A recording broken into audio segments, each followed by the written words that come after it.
lasagna. I get it.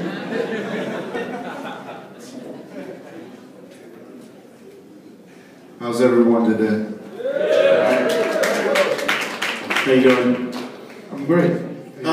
He's Questlove, I'm Bruce Warren. In case you're wondering. I left my pick at home, Quest. Starter's kid, here, you can... Hey, you know what, I gotta say, you ever been on Rap Genius? I've not been on Rap Genius because I thought since I wasn't a rapper that I should be on Rap Genius. However, Black Thought, who until maybe 4 months ago was anti-technology, loves Rap Genius. So That's good to hear. there is a roots presence on Rap Genius. So not necessarily my presence, but you know. That's okay. Thanks for taking the time. You are the busiest man in showbiz, so thanks for taking the time to join us today. You're welcome. So you know, we talked for a quick second backstage, and you made a comment to me that you've made this transition from being an analog guy to a digital guy, and I thought I'd start with that because you know, from the music, the creative perspective, I myself also you know, grew up in the analog age, you know, vinyl records, bought formative years in the 70s, so I think that's important to know. So how do you remember you know, what the transition? Say it again? The transition? The transition, yeah. That transition probably, I had a situation last week when Chaos, the MC from Toronto, was sitting in with us on Late Night with Jimmy Fallon. And I was previewing the Roots Elvis Costello project. We don't have a date, but I know that it's probably August, September. Anyway, so when he inquired, where'd you guys record this? We're in my dressing room. I was like, here. He's like, oh, at NBC? I said, no, like in this dressing room. And even as I said the words out of my mouth, I realized how silly that sounded. And not necessarily sad it sounded, but, you know, because I can adjust to, I actually prefer to be in unorthodox and uncomfortable environments when it comes to creating music.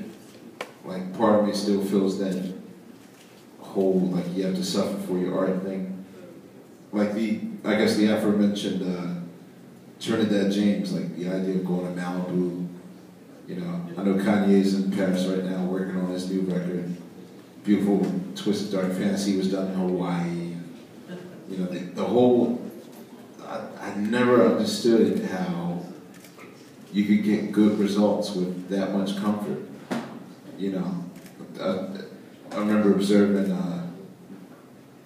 all 9 members of Wu-Tang in Los Angeles when they were making Wu-Tang Forever, which is the first album that they made that wasn't in the RZA's basement.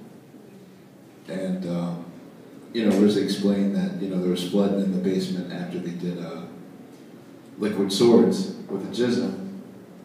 And, you know, most Wu fans sort of draw that Mason-Dixon line of, you know, that sort of where they fall on the Wu side of things. You know what I mean?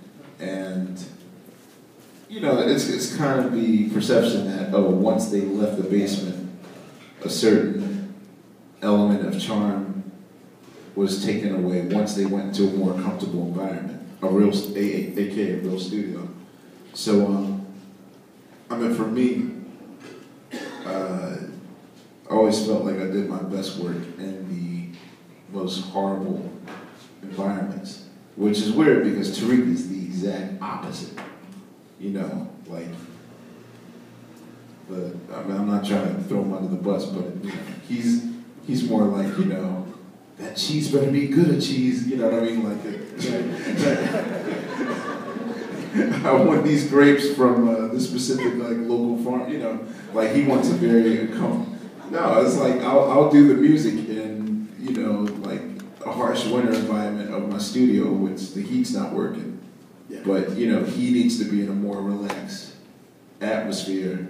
So for a majority of the Phrenology record, Game Theory, Rising Down, like he did his vocals at the time he was living in LA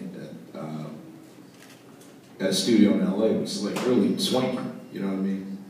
But you know, sometimes you just have to be in that environment. So to make a long story longer, I don't know, like when I was explaining the Chaos and subsequently Elvis, like this is where we record. He was cool with it. He's like, okay, well, just give me the microphone.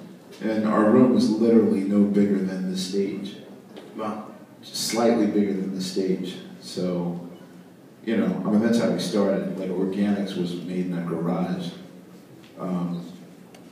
So I kind of prefer to be very uncomfortable and kind of low grade.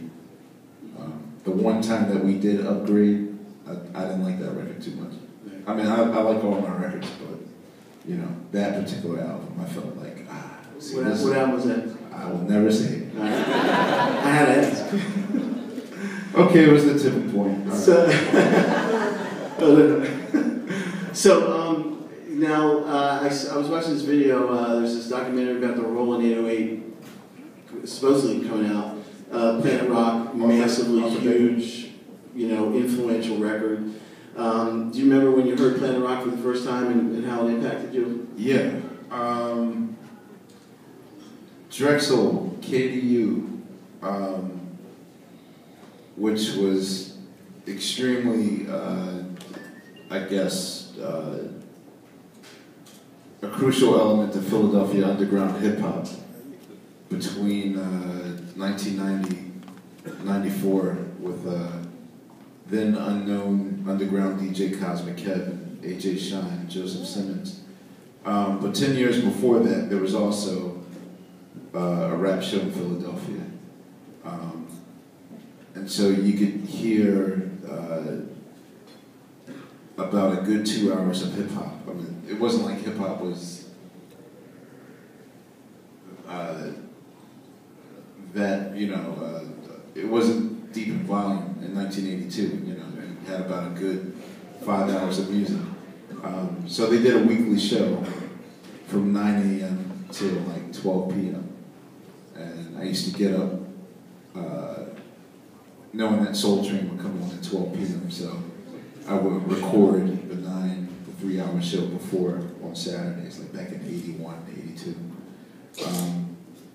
And I heard it, and the first thing I knew